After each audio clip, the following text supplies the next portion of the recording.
the ultimate goal that these people have in mind is the goal to create a one world government run by the banking industry, run by the bankers, and they're doing it in sections. The European currency, the euro, and the European Constitution is one part of it.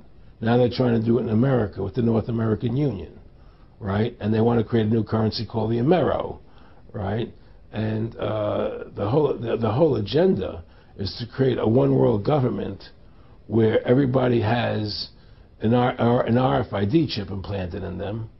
All money is to be in those chips, right? There'll be no more cash. And this is given me straight from Rockefeller himself. This is what they want to accomplish. And all money will be in your chips. And so instead of having cash, anytime you have money in your chip, they can take out whatever they want to take out whenever they want to. If they say you owe us this much money in taxes, they just deduct it out of your chip digitally. Total control. Total control. And if you're like me or you, and you're protesting what they're doing, they can just turn off your chip. And you have nothing. You can't buy food. You can't do anything. It's total control of the people. And that chip's connected to a database that has your purchasing records, what you do, what everything, you sell. Everything is in there, you know? And so they want a one world government controlled by them, everybody being chipped, all your money in those chips, and they control the chips, and they control people. And you become a slave. You become a serf to these people. That's their goal. That's their intentions. Eric, can you be specific about when you met Rockefeller, how it happened in these discussions?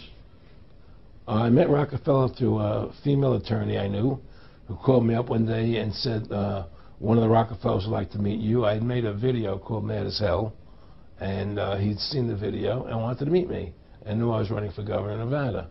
So sure, I'd love to meet him. And I met him, and I liked him, and he was a very, very smart man. And we used to talk and share ideas and thoughts. And he's the one who told me 11 months before 9/11 ever happened that there was going to be an event. Never told me what the event was going to be, but there was going to be an event. And out of that event, we were going to invade Afghanistan to run pipelines from the Caspian Sea. We were going to invade Iraq, you know, to take over the oil fields, establish a base in the Middle East, and make it all part of the New World Order. And we'd go after Chavez in Venezuela. And sure enough, later, 9/11 happened. And I remember he was telling me how how you're going to see soldiers looking in caves for people in Afghanistan and Pakistan and all these places. And there's going to be this war on terror, which is no real enemy. And the whole thing is a giant hoax, you know, but it's a way for the government to take over the American people. He told you it was going to be a hoax. Oh, yeah. Oh, yeah. There's no question. He says, there's going to be war on terror. And he's just laughing. There's no... Who are we fighting? I mean, why do you think 9/11 happened and then nothing's happened since then? Do you think that our security is so great here that these people who pulled off 9/11, who were able to, can't knock down another plane? Come on, it's ridiculous. 9/11 was done by people in our own government and our own banking system to perpetuate the fear of the American people into subordinating themselves to anything the government wants them to do. That's what it's about, and to create this war, this endless war on terror. And that's why and that was the first lie.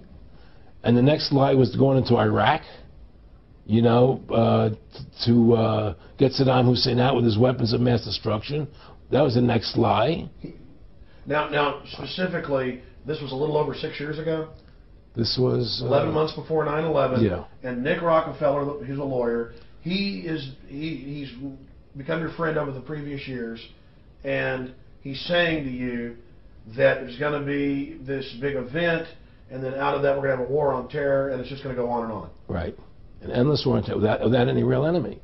That you can never, so you can never define a winner. And did he say that it's going to be perfect because you can't define an enemy, it just goes on and on? Yeah, because you can't define a winner. There's no one to beat, so it goes on and on forever. And they can do whatever they want. They scare the hell out of the American public.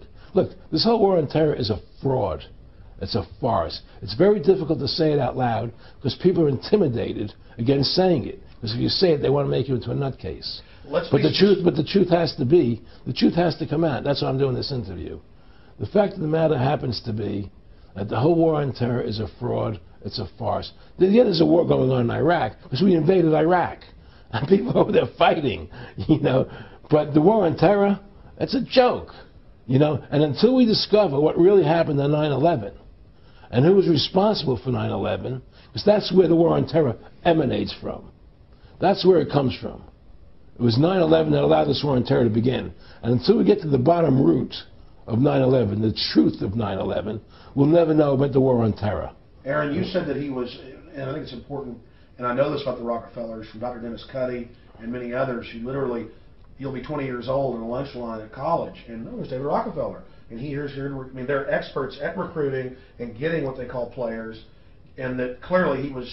I mean, I want to make it specific and just get you to reiterate what you said last night about you got 30% of the vote. You were having an effect. You made mad as hell. They knew that you'd started the Constitution Party. Yeah. They knew that you were somebody who was taking action and getting things done. You'd already made some big films, had a lot of other successes. Right. So they were trying to recruit you. And didn't it come down to the point of, hey, we are here to recruit you, and don't worry, your chip's going to say, don't mess with us. You know, this guy's don't touch. Yeah, yes, that did happen. I was definitely being recruited, but it's more subtle than that. Well, in your words, just go through the process, and then what he said. Well, what it is remember, we were friends, and we used to go to my house a lot. We'd have dinner, we'd talk, and he'd tell me about business investments he'd get involved in, you know, or they would help me with this business investment or that business investment. And was I interested in joining the Council on Foreign Relations? You know, I would have to get a letter to join them, but was I interested in that? And, you know, just stuff, you know, leading you on. And I used to say to him that I never really did that because that wasn't where I was coming from. You know, as much as I like you, Nick, you know, your ways and my ways, we're on the opposite side of the fence. You know, I don't believe in enslaving people, you know, and he would come back with, oh, I do? Or? Well, it would be more like, you know... It's better for them. Well, it's more like, you know, how do I put it? It was like, what do you care about them? What do you care about those people? What difference does it make to you?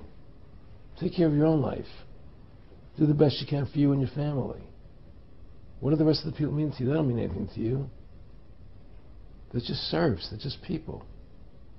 You know, it was just a lack of caring, you know, and that's just not who I was. It was just sort of like cold, you know. It was just like cold, you know. And I used to say to him, what's the point of all this? You have all the money in the world you need. You have all the power you need. What's the point? You know, what's the end goal? And he said the end goal is to get everybody chipped, to control the whole society. To have the bankers, the elite people, you know, the bankers and some governor controlling the world. And I said, do all the people in the Council on Foreign Relations believe this way you do? He said, no. You know, most of them believe they're doing the right thing. A lot of them believe it's better off being socialistic.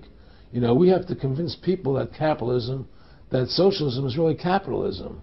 Because America's becoming a socialist country. It's a communist country today. Well, one of the things they told me was that he was at the house one night, and he would talk, and he started laughing. He said, Aaron, what do you think women's liberation was about? And I said, I had pretty conventional thinking about it at that point. I said, I think it's about women having the right to work, getting equal pay with men, just like they won the right to vote, you know? And he started to laugh. He said, you're an idiot. And I said, why am I an idiot? He said, let me tell you what that was about. We, the Rockefellers, funded that. We funded Women's Lib, you know? And we're the ones who got all over the newspapers and television, the Rockefeller Foundation. He says, and you want to know why? He said, there were two primary reasons. And they were, one reason was we couldn't tax half the population before Women's Lib.